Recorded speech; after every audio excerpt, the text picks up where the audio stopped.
अग्निवीर योजना भी सही है क्योंकि होता क्या था जब अपने देश के सेना रिटायर्ड हो जाते थे तो उसके बाद बेचारे बैठ जाते थे जिससे सरकार को काफी क्षति पहुंची थी। इस बात को आपको मानना पड़ेगा। जब हम शुरुआती दौर में साइकिल से जाते थे आज से 2 साल पहले वीडियो बनाने के लिए माइक कैमरा उमरा लेके, तो लोग बगल में कहते थे अरे फलनमा का बेटा नचनिया बना आजकल, होकर वीडियो में नाच देखता है। नमस्कार, मैं सोनू कुमार, आप देख रहे हैं SK24 न्यूज। इस वक्त हमारे साथ बिहार के चर्चित यूट्यूबर रमन भाई जी हैं और हम लोग अभी लखीसराय में आए हुए थे मिथिलेश मांझी फर्जी IPS के यहाँ, और यहीं पे भाई से मुलाकात हुआ। हमारे चैनल में आपको स्वागत है। कैसे हैं? बहुत धन्यवाद। आप कैसे हैं?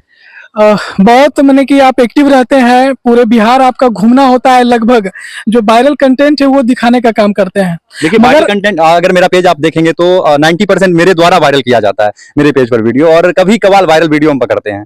और आज इस वीडियो में तमाम बातें करेंगे और यूट्यूब के बारे में, क्योंकि आप एक बिहार का सफल यूट्यूबर हैं। सफल तो नहीं कह सकते हैं लेकिन बस मंजिल में हैं।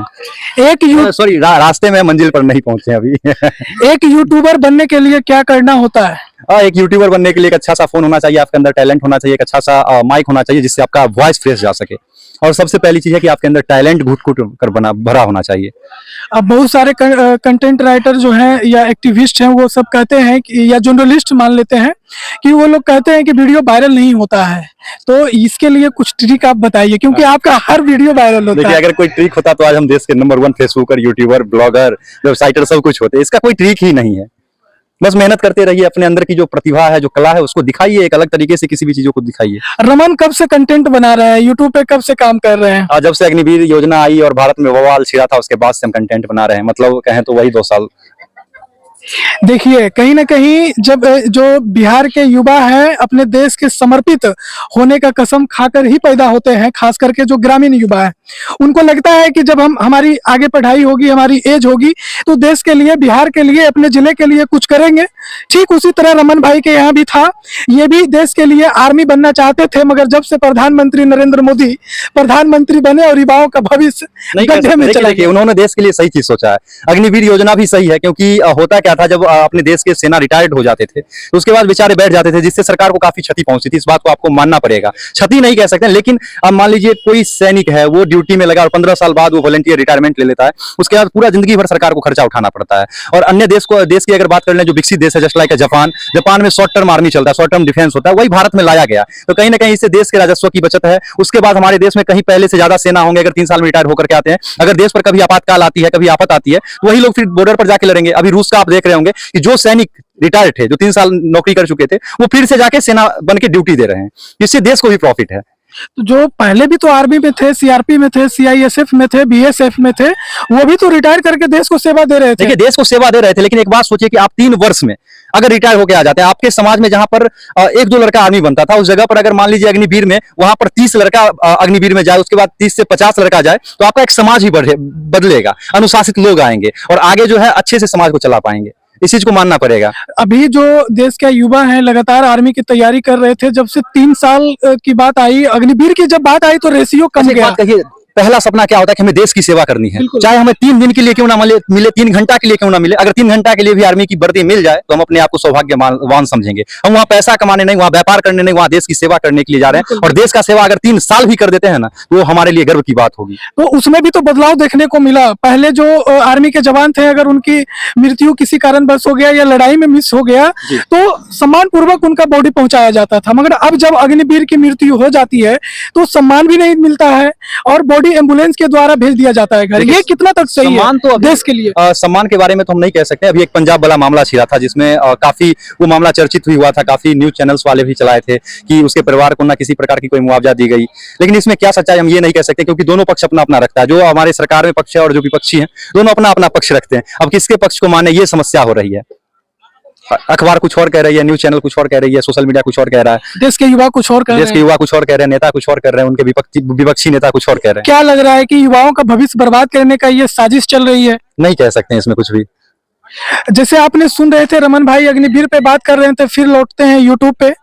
आखिर रमन का यूट्यूब पे सक्सेस होना, इसकी कहानी क्या है? हम यूट्यूब पे सक्सेस तो नहीं हुए, लेकिन फेसबुक पर कर सकते हैं। फेसबुक पर अच्छा खासा सब कुछ मिला हमें। फेसबुक से पहचान मिली, फेसबुक से रुपया मिला, फेसबुक से सब कुछ मिला है। इवन जो चीज हम सोच सकते हैं वो सारा चीज मुझे मिला फेसबुक से। और इसका एक ही राज है कि आप कंटिन्यू मेहनत करते रहिए, अपने आप को हर दिन अपडेट करते रहिए, अपनी गलतियों में सुधार करते रहिए। आप लगातार बिहार में घूमते रहते हैं बिहार ही नहीं, अभी तो देश का दौरा चल रहा है। और पूरे देश के दौरा चल रहा है, अभी बहुत पूर्वांचल का बार दौरा करके हम आए हैं और इधर का जितना नॉर्थ ईस्ट है उस सब का दौरा करके हम आए हैं। बहुत चीज नया सीखने को मिलता है घूमने पर। तरह तरह का पक्षी उच्छी का भी वीडियो आप दिखाते रहते हैं। कुछ तो अलग होना चाहिए ना। अब मान लीजिए कि हर कोई बकरी को दिखा रहा, तो हम बकरी के बच्चे को क्यों ना दिखा दें। बिल्कुल। तो सबसे थोड़ा सा अलग करते हैं। अच्छा, बाकी एक यूट्यूबर जब छोटा रहता है, उसके पास फॉलोवर सब्सक्राइबर नहीं होता है, तो गांव के लोग कहते हैं कि भाई पगला गया, माइक मोबाइल लेके ये समस्या मेरे साथ भी हुआ था जब हम शुरुआती दौर में साइकिल से जाते थे आज से 2 साल पहले वीडियो बनाने के लिए, माइक कैमरा वैमरा लेके, तो लोग बगल में कहते थे अरे फलनमा का बेटा नचनिया बना आजकल, ओकर वीडियो में नाच देखता है। वो नाचते भी नहीं थे फिर भी कहता था कि नचनिया बना है। आज वही व्यक्ति आकर के कहते हैं कि मेरा बेटवा है, थोड़ा सा लाइन धरा दीजिए। मैंने कि सफल होने के बाद उनका भी वही सम्मान मिलता है जो एक आईपीएस को गांव में मिलता है। ना सम्मान उमान तो नहीं मिला, लेकिन बहुत सारा केस मेरे सर पे लदा गया, घर के बगल के लोग केस करने लगे। अब वही होता है कि आप थोड़ा सा आगे बढ़िएगा तो टांग खींचने वाले। मैंने क्या वजह रहा होगा केस करने का, क्या कारण रहा होगा, मुख्य कारण? वजह क्या रहता है, वजह यही रहता है कि आपसे लोग जलने लगते हैं जब आप थोड़ा सा आगे बढ़ते हैं तो। देखिए, कहीं ना कहीं ये बात सच है, ये बात हम भी गौर कर रहे थे और हमारे साथ रमन भाई है, ये बात ये भी बता रहे हैं। अभी हमारे सर पे 6 FIR है और सारे FIR में आर्म्स एक्ट लगी हुई है। ठीक है, अब सोचिए कि सलाह हम माइक पकड़ने वाले लोग बंदूक कब से पकड़ने लगे। जब माइक से ही फुर्सत नहीं मिलता है, पूर्वांचल से लेके यूपी बिहार घूमना होता है, पूरा देश भ्रमण होता है, तो आर्म्स एक्ट का मतलब पिस्टल लेके घूमना। मतलब आर्म्स एक्ट तो वही हुआ ना, 27 सारे केस में लगे और सारे में जांच होते हैं, हट जाते हैं आर्म्स एक्ट, लेकिन लग तो जाते हैं। तो क्या लग रहा है कि समाज को सफल व्यक्ति ठीक नहीं लगते? समाज में हर कोई ऐसा नहीं होते, बहुत सारे लोगों को अच्छा भी लगता है और बहुत सारे लोगों के मन में ये भी होता है कि मेरे बेटा से आगे ना चल जाए, हमसे आगे ना चला जाए। इसको लेकर हमेशा चाहते हैं कि दबा दें। समाज के उस व्यक्ति के लिए आपका क्या संदेश रहेगा जो टांग खींचने का, खास करके टांग खींचने का काम करता है, वो अपना ही परिवार हो? भैया एक बात कहें, आप लोगों से एक ही बात कहना है कि आपके बगल वाले अगर थोड़ा आगे बढ़ते हैं तो उनको थोड़ा सा और पुश करके रॉकेट की तरह गान में आग लगाइए और आगे बढ़ाइए। और आप अगर टांगों खींचते, आप जब बाहर दूर दूर के इलाके में वीडियो बनाने के लिए जाता होगा, मेंटेनेंस कैसे कर लेते हैं? भाई साहब मेंटेनेंस की बात मत पूछिए, कैसे होती है। पैसा कमाइएगा, पैसा उड़ाना पड़ेगा, इन्वेस्टमेंट है तभी रिटर्निंग है। ये हर किसी के मन में ये प्रश्न रहता है कि मेंटेनेंस कैसे होता है। ये आप भी क्रिएटर हैं, आपको ही पता होगा कैसे होता है। अभी जो नए नए क्रिएटर हैं उनके लिए क्या संदेश है? देखिए, सबसे पहले अगर नए क्रिएटर हैं तो एक साइड बिजनेस भी रखिए, क्योंकि यूट्यूब फेसबुक के सहारे अगर चलिएगा तो 6, 7, 8 महीना तक आपका सिर्फ इन्वेस्टमेंट होगा और घर वाले से गाली सुनना पड़ेगा। इसलिए एक साइड बिजनेस रखिए जिससे आपका खर्चा आता रहे और अपना काम आप मस्ती में करते रहें। अगर यूट्यूब फेसबुक पर सक्सेस भी हो जाते हैं फिर भी आपको एक बिजनेस रखना पड़ेगा जिससे आपका पॉकेट जो है वो मेंटेन हो सके, क्योंकि महीना में अगर कार लेके 30 का 30 निकलिएगा तो 60,000 का आप तेल जला लीजिएगा और भरोसा नहीं है कि 60,000 आएगा कि नहीं आएगा। इसलिए साइड बिजनेस होना अति आवश्यक है। जैसे भी आप सुन रहे थे, रमन भाई बता रहे थे कि एक सफल यूट्यूबर बनने के लिए, बाकी आप इस वीडियो को देखिए, वीडियो अच्छा लगे तो ज्यादा से ज्यादा शेयर कर अपनी प्रतिक्रिया कमेंट बॉक्स में जरूर दीजिएगा। जय हिंद।